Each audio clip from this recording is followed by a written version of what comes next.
దేవునికి స్తోత్రం. మీ అందరికీ నా హృదయపూర్వక వందనాలు తెలియజేస్తున్నాను. మన ప్రభువును రక్షకుడైన యేసుక్రీస్తు నామములో మీ అందరికీ నా శుభాభివందనములు. ఈ క్రిస్మస్ దినాలలో దేవుడు మనల్ని ఎంతో ప్రేమించి గత 11 రోజులు క్రిస్మస్ మెసేజ్లు ఒకరికి ఒకరు తెలియజేసుకుంటూ ఆత్మీయంగా బలపరచబడుతూ ఎంతో ముందుకి వెళ్తున్నటువంటి ఆధ్యాత్మికమైనటువంటి ఒక మంచి విషయంలో ముందుకు వెళ్తున్నాం. కాబట్టి అందును బట్టి దేవునికి స్తోత్రం. ఈరోజు దేవుడు యెషయా గ్రంథము 9వ అధ్యాయము 6వ వచనంలో దేవుని యొక్క ఉన్నతమైనటువంటి ఆ స్థితిని ఒకసారి మనం గమనించినట్లయితే, ఏలయనగా మనకు శిశువు పుట్టెను, మనకు కుమారుడు అనుగ్రహింపబడెను, ఆయన భుజము మీద రాజ్యభారముండును, ఆశ్చర్యకరుడు, ఆలోచనకర్త, బలవంతుడైన దేవుడు, నిత్యుడగు తండ్రి, సమాధానకర్తయు, అధిపతి అని అతనికి పేరు పెట్టబడును. దేవుని బిడ్డలారా, ఈరోజు మన ధ్యానవాక్యం ఏంటంటే, ఆయన భుజముల మీద రాజ్యభారం ఉండును. చాలా అద్భుతమైనటువంటి విషయం ఇది. దేవుడు ఈ లోక రాజ్యములన్నిటినీ జయించగలిగినటువంటి శక్తి మన ప్రభువును రక్షకుడైన యేసుక్రీస్తు యొక్క రాజ్యం. ఈ లోకంలో ఉన్న రాజ్యాలన్నీ, ఎన్ని రాజ్యాలు ఉన్నాయో, ఎన్ని ఈజిప్షియన్స్ కానీ రోమన్స్ కానీ కనీసం 2000 సంవత్సరాలు, 3000 సంవత్సరాలు, 1000 సంవత్సరాలు, అలాగా బాబిలోనియన్స్ కానీ ఇంకా చాలామంది ఈ లోకంలో పరిపాలన చేశారు. ఇప్పుడున్నటువంటి ప్రస్తుత కాలంలో ఉన్నటువంటి రాజ్యాలు కూడా ఒకరికొకరికి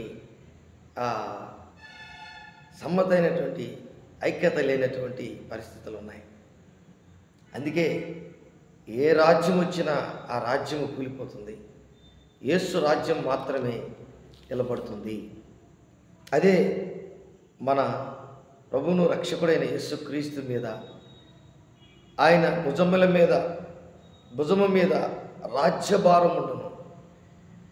అది ఈ లోకంలో యేసుక్రీస్తు ప్రభుల వారు పుట్టినప్పుడు లూకా సువార్త 1వ అధ్యాయము 32వ వచనంలో చూస్తే, ఆయన గొప్పవాడై సర్వోన్నతుని కుమారుడు అనబడను.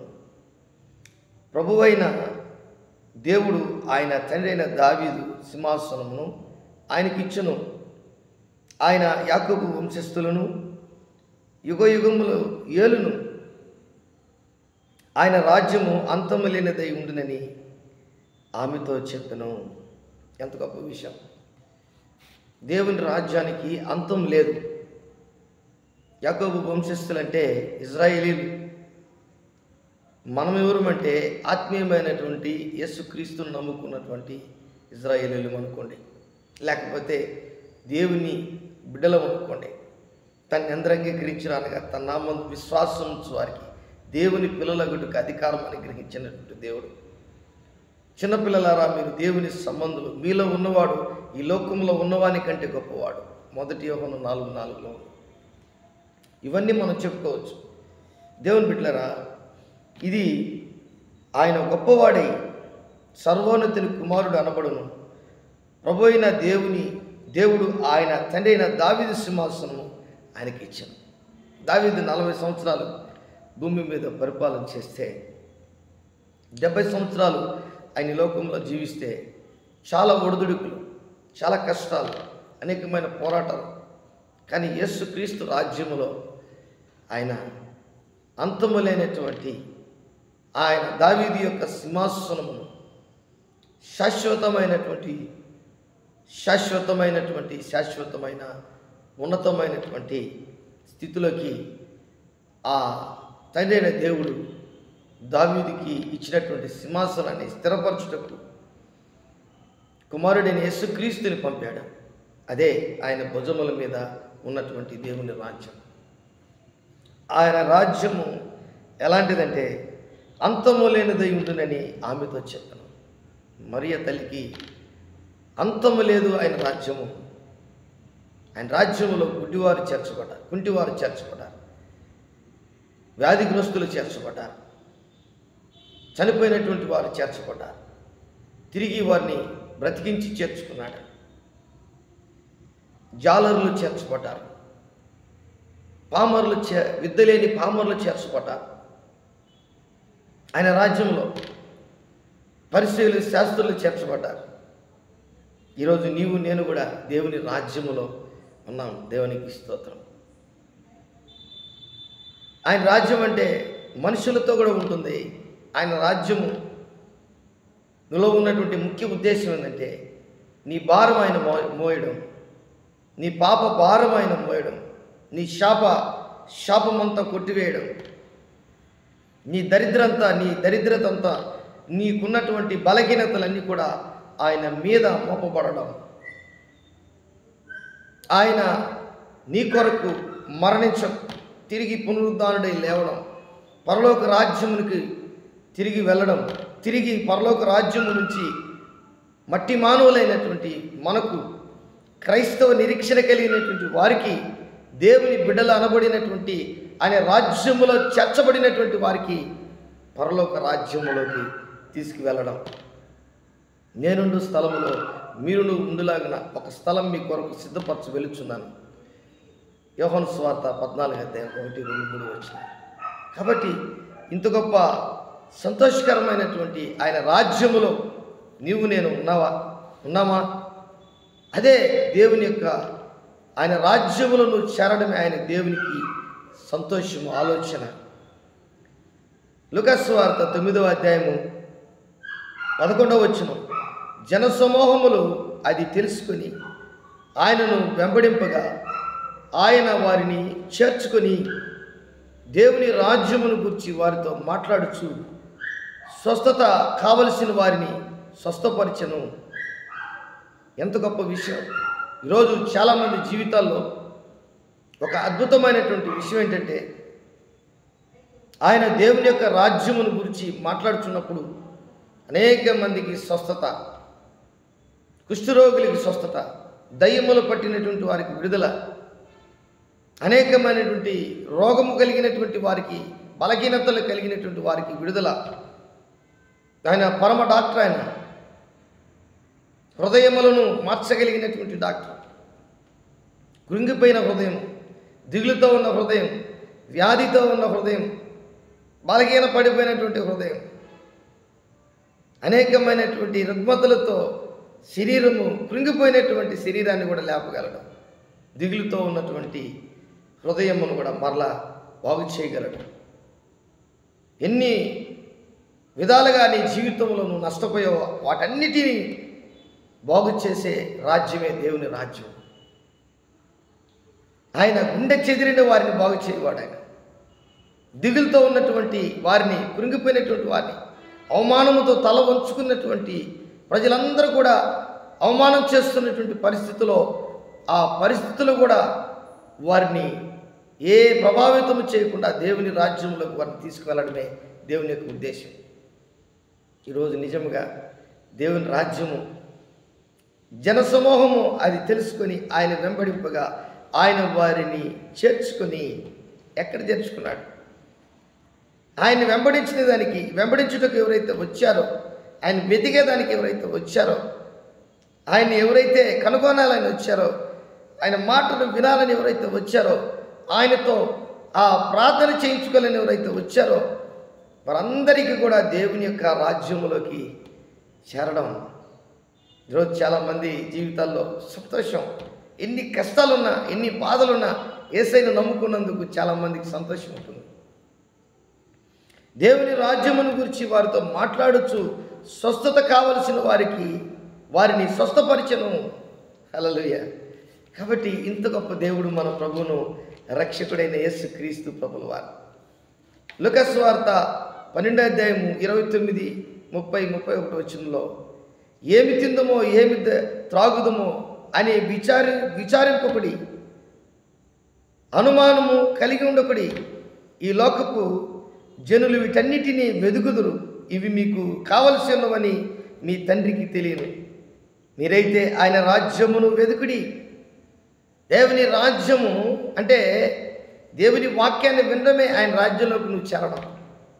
దేవుని మాటలను అర్థం చేసుకొని వాటిని అంగీకరించడమే నీ దేవుని రాజ్యంలో చేరడం. అంటే ఎక్కడికో వెళ్ళి ఒక పార్టీలో చేరడం కాదు. మీరైతే ఆయన రాజ్యమును వెదుకుడి. మొదట నా రాజ్యమును నా నీతిని వెదుకుడి, అప్పుడు మీకు అవన్నీ అనుగ్రహింపబడునని మత్తయి సువార్త 6వ అధ్యాయంలో చెప్పబడింది. ఆకాశ పక్షులు చూడి, ఆ విత్తవు కోయవు కొట్లలో కూర్చుకును, మన పరమ తండ్రి వాటికి ఆహారం ఇస్తున్నాడు. వస్త్రమును గురించి, గృహమును గురించి, ఆహారమును గురించి నువ్వు చింతించకూడి అని చెప్తున్నాడు.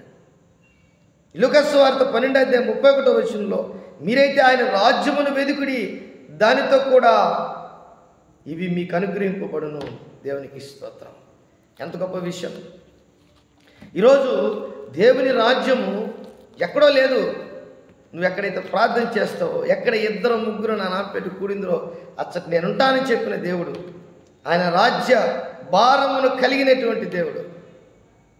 2వ తిమోతి 4వ అధ్యాయం 18వ వచనం, ప్రభువు ప్రతి దుష్కార్యము నుండి నన్ను తప్పించి తన పరలోక రాజ్యమునకు చేర్చినట్లు నన్ను రక్షించను.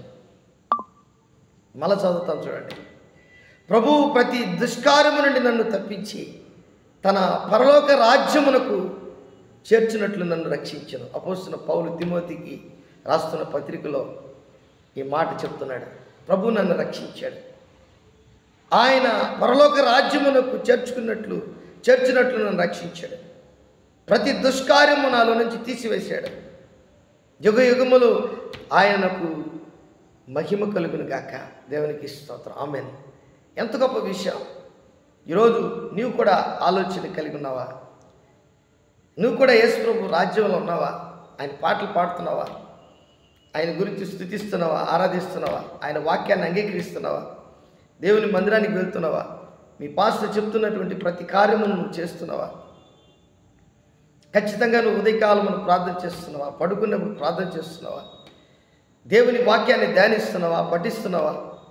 ఇవన్నీ కూడా దేవుని రాజ్యములో నువ్వు ఉండడం. ఆయన సువార్త ప్రకటిస్తున్నావా? ఇంకా గొప్ప ఆధిక్యత అది. దేవునికి స్తోత్రం. హల్లెలూయా. కాబట్టి ఈరోజు దేవుని యొక్క ఉద్దేశములో నిన్ను పిలిచి ప్రతి దుష్కార్యము నీలో నుంచి తీసివేసి, ప్రతి బలహీనత నీలో నుంచి తీసివేసి, ప్రతి అవమానము నీలో నుంచి కొట్టివేసి, ప్రతి ఒక్క రోగము నీకు ఏమీ లేకుండా, ప్రతి వ్యాధి లేకుండా, ప్రతి బలహీనత లేకుండా ప్రతి ఒక్కటి కొట్టివేసి పరలోక రాజ్యానికి నన్ను తీసుకువెళ్ళటకు ఆయన ఇష్టపడుతున్నాడు. ప్రార్థన చేసుకుందాం. దేవుడి వాక్యాన్ని దీవించి ఆశీర్వదించును గాక. అవును, అందుకే పుట్టాడు యేసయ్య. ఎలయనగా మనకు శిశువు పుట్టెను, మనకు కుమారుడు అనుగ్రహింపబడెను, ఆయన భుజముల మీద రాజ్యభారం. ఆ రాజ్యములో నీవు నేను ఉండాలి. దొంగ అంటాడు, ప్రభువా నీవు నీ రాజ్యములకు వచ్చినప్పుడు నన్ను ఒకసారి జ్ఞాపకం చేసుకో. ఎస్ ప్రభు ఆ దొంగతో అంటున్నాడు, నేడు నీవు నాతో కూడా పరదేశంలో ఉందాం, దేవుని రాజ్యములో. ఎంత గొప్ప విషయం! ప్రార్థన చేసుకుందాం. మమ్మల్ని మిక్కిలిగా ప్రేమించిన మా గొప్ప తండ్రి, కూడి వచ్చినటువంటి బిడ్డలందరినీ మీరు దీవించి ఆస్వాదించి, నేను ఈ దినమందు ప్రభా మీరు మమ్మల్ని ప్రేమించి మాతో ఉండి మమ్మల్ని రక్షించి మాకు నీ రాజ్యములో చేర్చుకునే గొప్ప భాగ్యం, ప్రతి దుష్కారములు తీసివేసి పరలోక రాజ్యములకు మమ్మల్ని చేర్చున్నట్లు నువ్వు పడిన ప్రతి ప్రయాస ప్రభు, నీ భుజముల మీద వేసుకున్నటువంటి ప్రతి భారమును తండ్రి మేము ఎరిగిన వారంగా, ఒక అండర్స్టాండింగ్ స్పిరిట్ కలిగినటువంటి వారంగా, నాయన అవగాహన కలిగినటువంటి వారంగా మేము ఉన్నాం తండ్రి. అందును బట్టి నీకు వందనాలు చెల్లిస్తాం. నజరేయుడైన యేసు నామములో అడిగి వేడుకుంటున్నాను తండ్రి. ఆమేన్. ఆమేన్.